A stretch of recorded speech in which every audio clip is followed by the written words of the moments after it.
डोकरी taluka education officer इरशाद अहमद बुगियो अॼु ओचितो 4 स्कूलनि जो दौरो कयो। प्राइमरी स्कूल टू डोकरी, जोगी प्राइमरी स्कूल, डेरा प्राइमरी स्कूल, बाबल जरवार प्राइमरी स्कूल, जोगी स्कूल में असेंबली टाइम ते पहुची पंहिंजी निगरानी में असेंबली कराए बाद में मुख़्तलिफ़ स्कूलनि जो दौरो कयो।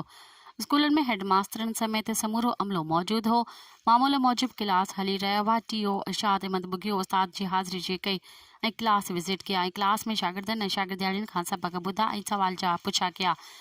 शागिर्द तमामु बहितरीन मोट ॾिनी। कारकर्दगीअ ते संदन शाबाश ॾिनी वई।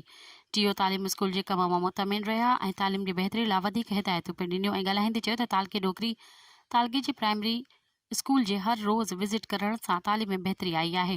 उस्ताद रेगुलर थी विया आहिनि। हुन चयो त सरकारी स्कूल जा उस्तादनि जी ट्रेनिंग थियल आहे ऐं उहे प्राइवेट स्कूल जे उस्तादनि खां बहितर पढ़ाए सघनि था। हुननि वालिदेन ते ज़ोर भरियो त गवर्नमेंट जे उस्तादनि सां ताउन कयो, पंहिंजे ॿारनि खे सरकारी स्कूलनि में दाख़िल करायो। मज़ीद ख़बरनि ऐं तफ़सीलात लाइ विज़िट कयो असांजी वेबसाइट www.awamiNewsHD.com ऐं ॾिसंदा रहो अवामी न्यूज़ HD।